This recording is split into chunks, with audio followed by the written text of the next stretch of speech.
ತ್ರಿವರ್ಣ ನ್ಯೂಸ್ಗೆ ಸ್ವಾಗತ. ನಾನು BM ಹನೀಫ್. ಇದು ಹನಿ ಟ್ರ್ಯಾಕ್. ಪ್ರಚಲಿತ ವಿದ್ಯಮಾನಗಳ ಕುರಿತ ವಿಭಿನ್ನ ವಿಶ್ಲೇಷಣೆಗೆ ಸ್ವಾಗತ. ಸ್ನೇಹಿತರೆ, ಬಿಹಾರದ CM ನಿತೀಶ್ ಕುಮಾರ್ಗೆ ಆಗಲೇ ಚಳಿ ಜ್ವರ ಶುರುವಾದಂತಿದೆ.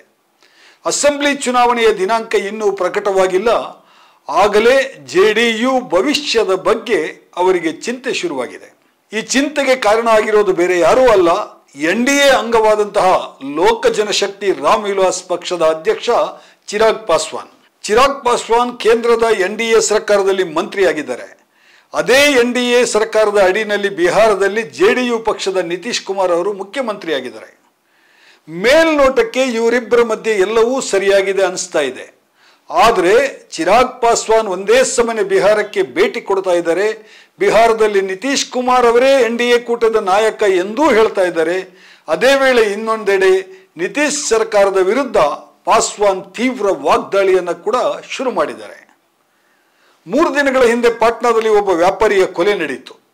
ಬಿಹಾರದ ಸರ್ಕಾರದಲ್ಲಿ ಕಾನೂನು ಶಿಸ್ತು ವ್ಯವಸ್ಥೆಯೇ ಕುಸಿದು ಬಿದ್ದಿದೆ ಎಂದು ಚಿರಾಗ್ ಪಾಸ್ವಾನ್ ಆಕ್ರೋಶಭರಿತರಾಗಿ ಮಾತನಾಡಿದ್ದಾರೆ.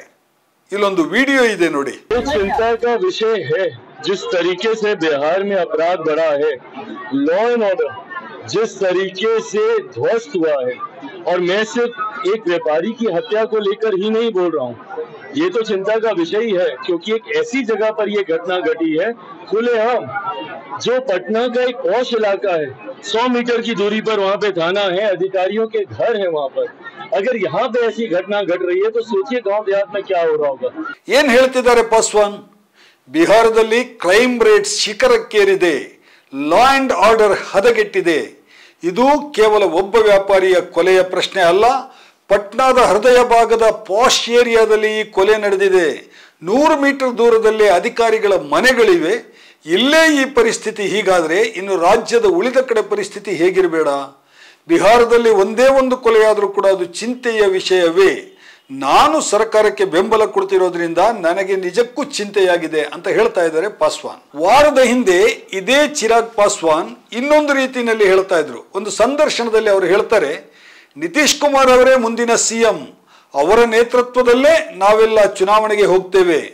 ಮುಂದಿನ ಚುನಾವಣೆಯಲ್ಲಿ NDA ಗೆದ್ರೆ ನಾನು DCM ಆಗುವಂತ ಪ್ರಶ್ನೆಯೇ ಇಲ್ಲ ಅಂತ ಚಿರಾಗ್ ಪಾಸ್ವಾನ್ ಹೇಳಿದ್ದಾರೆ. ಅದಾಗಿ 3 ದಿನದಲ್ಲಿ ಈಗ ನೀವೇನು ವಿಡಿಯೋ ನೋಡಿದ್ರಲ್ಲ, ತಮ್ಮ ಬೆಂಬಲದ ಸರ್ಕಾರದ ವಿರುದ್ಧವೇ ಪಾಸ್ವಾನ್ ಕಟುವಾಗಿ ಮಾತನಾಡಿದ್ದಾರೆ. ಬಿಹಾರ ವಿಧಾನಸಭಾ ಚುನಾವಣೆ ಸೆಪ್ಟೆಂಬರ್ ಅಕ್ಟೋಬರ್ನಲ್ಲಿ ನಡೆಯಬಹುದು ಅಂತ ಅಂದಾಜಿಸಲಾಗ್ತಾ ಇದೆ.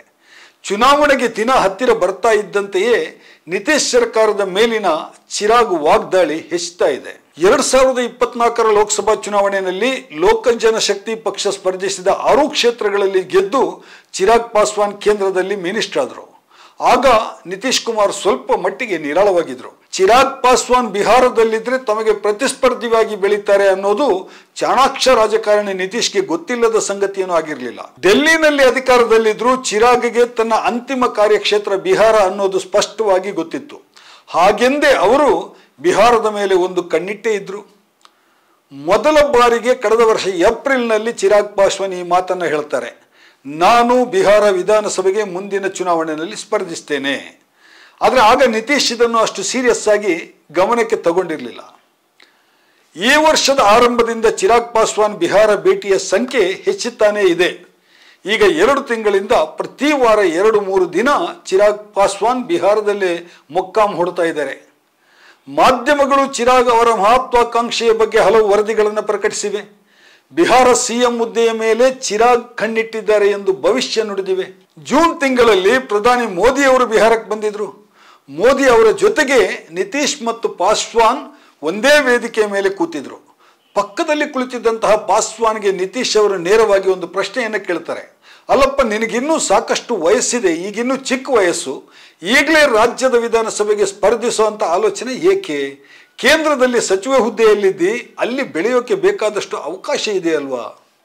ಆಗ ಚಿರಾಗ್ ಪಾಸ್ವಾನ್ ಸುಮ್ಮನೆ ಸಣ್ಣದಾಗಿ ನಗ್ತಾ ಹೇಳಿದ್ರು, ಹಾಗೇನಿಲ್ಲ, ನನ್ನ ಜನ ನಾನು ರಾಜ್ಯಕ್ಕೆ ವಾಪಸ್ ಬರಬೇಕಂತ ಕೇಳ್ತಾ ಇದ್ದಾರೆ ಅಷ್ಟೇ ಅಂತ ಉತ್ತರ ಹೇಳಿದರು. ಇತ್ತೀಚಿನವರೆಗೂ ಚಿರಾಗ್ ಪಾಸ್ವಾನ್ ತಮ್ಮ ಬಿಹಾರದ ಪ್ಲಾನ್ ಬಗ್ಗೆ ಸ್ಪಷ್ಟವಾಗಿ ಏನು ಹೇಳಿರಲಿಲ್ಲ.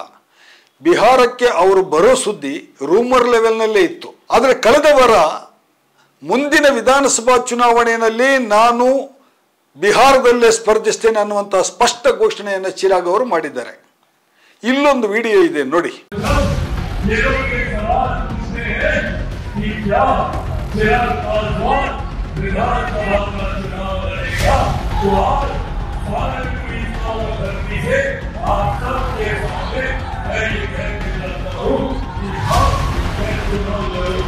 ನೋಡಿದ್ರಲ್ಲ, ಈ ವಿಡಿಯೋದಲ್ಲಿ ಚಿರಾಗ್ ಹೇಗೆ ಹೀರೋ ಸ್ಟೈಲ್ನಲ್ಲಿ ಭಾಷಣ ಮಾಡ್ತಿದ್ದಾರೆ. ನಿಮಗೆ ಹೇಗೆ ಕಾಣಿಸ್ತಾ ಇದೆ? ನನಗಂತೂ ಇದ್ಯಾರೋ ಬಾಲಿವುಡ್ ಸಿನಿಮಾ ಹೀರೋ ಮಾತನಾಡಿದಂತೆ ಕಾಣಿಸ್ತಾ ಇದೆ. ಹೌದು, ಚಿರಾಗ್ ಪಾಸ್ವಾನ್ ಹೀರೋ ಕೂಡ ಆಗಿದ್ರು. ರಾಜಕೀಯಕ್ಕೆ ಬರೋ ಮುಂಚೆ ವಿದ್ಯಾರ್ಥಿ ದೆಸೆಯಲ್ಲೇ ಅವರು ಮಿಲೇನಾ ಮಿಲೇ ಹಮ್ ಎನ್ನುವಂಥ ಒಂದು ಹಿಂದಿ ಸಿನಿಮಾದಲ್ಲಿ ಹೀರೋ ಆಗಿ ನಡೆಸಿದ್ರು. ಆಗ ಆ ಸಿನಿಮಾ ಮಾತ್ರ ಬಾಕ್ಸ್ ಆಫೀಸಿನಲ್ಲಿ ಮಕಾಡೆ ಮಲಗಿತ್ತು. ಈಗ ಬಿಹಾರದಲ್ಲಿ ಚಿರಾಗ್ ಪಾಸ್ವಾನ್ ಸಭೆಗಳಿಗೆ ಸೇರ್ತಾ ಇರುವಂಥ ಅಪಾರ ಜನಸ್ತೋಮವನ್ನು ನೋಡಿದರೆ ಚಿರಾಗ್ ರಿಯಲ್ ಹೀರೋನಂತೆ ಕಾಣಿಸ್ತಾ ಇದ್ದಾರೆ. ಈ ವಿಡಿಯೋದಲ್ಲಿ ಜನರ ಪ್ರತಿಕ್ರಿಯೆಯನ್ನು ನೀವು ನೋಡಿದ್ರಲ್ವಾ? CM ಹುದ್ದೆಯ ಮೇಲೆ ಅವರ ಕಣ್ಣಿದೆ ಅನ್ನೋದು ನಿಜ ಅನ್ನಿಸ್ತಾ ಇದೆ. ಪ್ರತಿದಿನ ಸಭೆ ಪ್ರವಾಸ, ಹೋದಲ್ಲಿ ಬಂದಲ್ಲಿ ಅಪಾರ ಜನಸಂದಣಿ. ಈಗ NDA ಒಕ್ಕೂಟದ ಬಹುದೊಡ್ಡ ದಲಿತ್ ಫೇಸ್ ಆಗಿ ಚಿರಾಗ್ ಬೆಳೆದು ನಿಂತಿದ್ದಾರೆ. ಅಪ್ಪ ರಾಮ್ ವಿಲಾಸ್ ಪಾಸ್ವಾನ್ ಅವರಂತೆಯೇ ಚಿರಾಗ್ಗೂ ಕೂಡ ಅವರ ಪಾಸ್ವಾನ್ ಜಾತಿ ಬಾಂಧವರ ದೊಡ್ಡ ಬೆಂಬಲವೇ ಬಿಹಾರದಲ್ಲಿ ಎದ್ದು ಕಾಣಿಸ್ತಾ ಇದೆ. ಅವರ ಅಭಿಮಾನಿಗಳಂತೂ ಚಿರಾಗ್ ಪಾಸ್ವಾನ್ ಬಿಹಾರದ ಮುಂದಿನ CM ಎಂದೇ ಘೋಷಣೆ ಕೂಗ್ತಾ ಇದ್ದಾರೆ. ಲೋಕ ಜನಶಕ್ತಿ ಪಕ್ಷದ ಪೋಸ್ಟರ್ ಮತ್ತು ಬ್ಯಾನರ್ಗಳಲ್ಲೂ ಕೂಡ ಹಾಗೆಂದೇ ಬಿಂಬಿಸಲಾಗ್ತಾ ಇದೆ. ಇದು ನಿತೀಶ್ ಕುಮಾರ್ ಅವರ ಚಿಂತೆಯನ್ನು ಮತ್ತಷ್ಟು ಹೆಚ್ಚಿಸಿದೆ. ಅವರು ಒಂದು ಕಡೆ ನರೇಂದ್ರ ಮೋದಿ ಅವರಿಗೆ ಪೂರ್ಣ ಶರಣಾಗತಿಯನ್ನು ಪ್ರಕಟಿಸ್ತಾ ಇದ್ದಾರೆ. ಪ್ರಧಾನಿಯವರು ಬಿಹಾರಕ್ಕೆ ಭೇಟಿ ನೀಡಿದಾಗಲೆಲ್ಲ ನಿತೀಶ್ ಕುಮಾರ್ ನಡು ಬಗ್ಗಿಸಿ ನಮಸ್ಕಾರ ಮಾಡುವಂತಹ ಹೇರಳ ವಿಡಿಯೋಗಳು ಈಗ ಬಿಹಾರದ ಸೋಷಿಯಲ್ ಮೀಡಿಯಾದಲ್ಲಿ ಕಾಣಿಸ್ತಾ ಇದೆ. ಮೋದಿ ಅವರು ಕೂಡ ನಿತೀಶ್ ಅವರನ್ನು ಗುಡ್ ಹ್ಯೂಮರ್ನಲ್ಲೇ ಇಟ್ಟಿದ್ದಾರೆ. ಬರಲಿರುವ ಚುನಾವಣೆಯಲ್ಲಿ ನಿತೀಶ್ ಅವರೇ ನಮ್ಮ ಮುಖ್ಯಮಂತ್ರಿ ಅಭ್ಯರ್ಥಿ ಎಂದು ಖುದ್ದು ಮೋದಿ ಅವರೇ ಘೋಷಿಸಿದ್ದಾರೆ. ಆದರೆ ನಿತೀಶ್ಗೆ ಯಾಕೋ ಧೈರ್ಯ ಬರ್ತಾ ಇಲ್ಲ. ಹಿಂದಿನ ಚುನಾವಣೆಯಲ್ಲಿ ಇದೇ ಚಿರಾಗ್ ಪಾಸ್ವಾನ್ ಅವರ ಪಕ್ಷದ ಸ್ಪರ್ಧೆಯಿಂದಾಗಿ JDUಗೆ ದೊಡ್ಡ ಹೊಡೆತ ಬಿದ್ದಿತ್ತು. ಸುಮಾರು 25 ಕ್ಷೇತ್ರಗಳಲ್ಲಿ JDU ಗೆಲ್ಲಬೇಕಾಗಿತ್ತು. ಆದರೆ ಚಿರಾಗ್ ಪಾಸ್ವಾನ್ ಪಕ್ಷದ ಅಭ್ಯರ್ಥಿಗಳ ಪಡೆದ ಮತದಿಂದಾಗಿ ಅಲ್ಲಿ RJD ಮತ್ತು ಕಾಂಗ್ರೆಸ್ಗಳೇ ಗೆದ್ದಿದ್ವು. ಈ ಸಲವೂ ಲೋಕ ಜನಶಕ್ತಿ ರಾಜ್ಯದ ಎಲ್ಲ ಕ್ಷೇತ್ರಗಳಲ್ಲಿ ಸ್ಪರ್ಧಿಸಲಿದೆ ಎಂದು ಚಿರಾಗ್ ಪಾಸ್ವಾನ್ ಹೇಳಿದ್ದಾರೆ.